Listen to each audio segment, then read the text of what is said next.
देखिए, बीपीएससी के तमाम अभ्यर्थी जो है अभी भी उम्मीद लगाए बैठे हैं कि उनकी जो परीक्षा है पुनः ली जाएगी, लेकिन ना सरकार सुनी। अब जो तमाम मामला है वो पटना हाई कोर्ट में चला गया, आज उसकी सुनवाई है। हमारे साथ जनस्वराज के नेता पूर्व एमएलसी रामबली चंद्रवंशी जी, क्या लगता है छात्रों को न्याय मिलेगा? आपके नेता तो आज अनशन तोड़ने वाले हैं। देखिए, छात्रों को न्याय तो हर हाल में मिलना चाहिए था। ये छात्रों की सिर्फ बात नहीं थी, ये मेधा की बात थी। और बिहार के मेधावी अभ्यर्थियों के साथ जो नाइंसाफ़ी हुई है बीपीएससी के द्वारा, इसकी बात थी। ये किसी राजनीतिक दल के लोगों ने तो आकर के इसको थोड़ा सा राजनीतिक विषय बना दिया, लेकिन डिमांड था मेधावी अभ्यर्थियों का री एग्जामिनेशन। तो आप लोग भी तो आए थे। हाँ, हम लोग आए, चाहे दूसरे लोग आए, चाहे और भी तेजस्वी जी बयान दे, और भी लोग बयान दिए इस पर। हम एक पार्टी की बात नहीं कर रहा हूँ, लेकिन आज भी बीपीएससी अभ्यर्थियों के साथ री एग्जामिनेशन होना न्याय की बात होगी। बल्कि मैं इस पर महामहिम गवर्नर के द्वारा जो पहल हुआ, मैं उसको थोड़ी देर के लिए पॉजिटिव मानता हूं। और एक डेमोक्रेटिक सरकार पर, यानी नीतीश कुमार के जो मुखिया हैं बिहार सरकार के, उस पर एक तरह से राजनीतिक तमाचा है कि मुख्यमंत्री संज्ञान नहीं ले रहा है, लोगों से बात करने के लिए तैयार नहीं है। और गवर्नर यह संदेश दिलवाता है कि प्रशांत किशोर जी अनशन तोड़ दीजिए, छात्रों को डेलीगेशन भेज दीजिए। यह कहीं न कहीं से राज्यपाल की पॉजिटिव अप्रोच है, जबकि राज्यपाल से अपेक्षा नहीं थी, यह अपेक्षा थी चुनी हुई सरकार से। लेकिन चुनी हुई सरकार इतना अलोकतांत्रिक तरीके से व्यवहार कर रही है कि इसके बारे में इसलिए कहा जाता है कि 20 वर्षों से नीतीश कुमार जी ने स्वयं चुनाव लड़ करके सदन में नहीं आए हैं।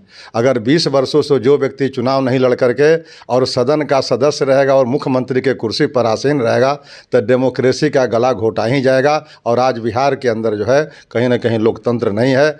नतीजा है कि आप बीपीएससी के जो साहब हाकिम बनने वाले, जो बिहार के भविष्य बनने वाले लोग हैं, उनकी बातों को भी सुनी नहीं जा रही है। उनके गठबंधन की तैयारी कर रहे थे। अब जो भी गठबंधन करे, गठबंधन अपनी राजनीतिक विषय है, लेकिन बीपीएससी के विद्यार्थी जो थे, अभ्यर्थी जो थे, वो किसी दल और किसी जाति विशेष के नहीं थे।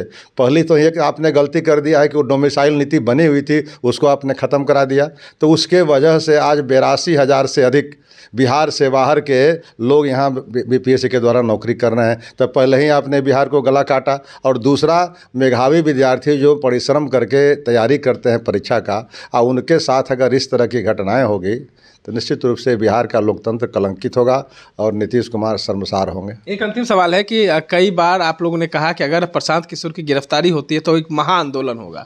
गांधी मैदान में तो आप लोग को जगह मिला नहीं, अब एलसीटी घाट पर बड़ा कैंप लगा के तैयारी कर रहे हैं, क्या कुछ होगा उसमें? देखिए, प्रशांत किशोर जी ने तो गांधी जी के जो दिया हुआ वीपन था, हथियार था, सत्याग्रह, उसी सत्याग्रह का सहारा लेकर के गांधी जी के मूर्ति के सामने उन्होंने अनशन शुरू किया। अब उस अनशन से प्रशांत किशोर जी के कहीं से भी यातायात अवरुद्ध नहीं था, कहीं से भी आम जीवन जो है प्रभावित नहीं थी। अब यह अनशन जो है उनको चलने देना चाहिए था जितना दिन तक चल सकता था। और अगर सरकार संवेदनशील होती तो अनशन समाप्त करवाती। और कम से कम छात्रों के, उनका मांग क्या था? उनको मांग था यही प्रशांत किशोर जी का कि जो बीपीएससी अभ्यर्थी 12,000 लोगों के कैंसिल हुआ है, और पहले से जो लोग परीक्षा दे चुके हैं, 2 तरह का हो गया, इक्वलिटी नहीं हुई, इसलिए री एग्जामिनेशन के मांग कर रहे थे। या उस भी नहीं कर रहे थे, री एग्जामिनेशन की बात तो बात की बात है। पहले मांग कर रहे थे कि ये अभ्यर्थियों, बीपीएससी के अभ्यर्थियों से मुख्यमंत्री जी वार्ता कर ले, मिल ले, और मिलने के बाद उनको समझ में आ जाए कि इन लोगों के पास कोई दम है कि नहीं। अगर तथ्य है तो जांच करा लीजिए, और तथ्य नहीं है तो आप जवाब दे दीजिए कि हम री एग्जामिनेशन नहीं करा सकते हैं। तो इतनी सी बात है, मुख्यमंत्री नहीं माने और अंततोगत्वा प्रशांत जी को बैठना पड़ा। यह निश्चित रूप से लोकतंत्र में नीतीश कुमार की धज्जियाँ उड़ी है, और प्रशांत किशोर जी के प्रति बीपीएससी के अभ्यर्थियों का या बिहार के जो जनमानस है उसका झुकाव बढ़ा। तो एलसीटी घाट पर आप लोग क्या करने जा रहे हैं? अब देखिए, एलसीटी घाट पर वो अनशन का समापन है। एक वहाँ पर प्राइवेट लैंड में कैंप बनाया गया है, तो कैंप में अनेक तरह की गतिविधियाँ होगी, चाहे प्रशिक्षण की गतिविधियाँ शुरू हो या और कोई हो। उसी क्रम में आज प्रशांत जी ने घोषणा की है कि हम अपने 15वें दिन के अनशन को समाप्ति करेंगे। चलिए, तो आज प्रशांत किशोर की अनशन की समाप्ति है, तो वहीं आज पटना हाई कोर्ट में बीपीएससी तमाम छात्रों को की सुनवाई भी है। अब देखना ये होगा कि फैसला क्या आता है। इस तरह के तमाम अपडेट्स के लिए बने रहे इनसाइडर लाइव के साथ। पटना से मैं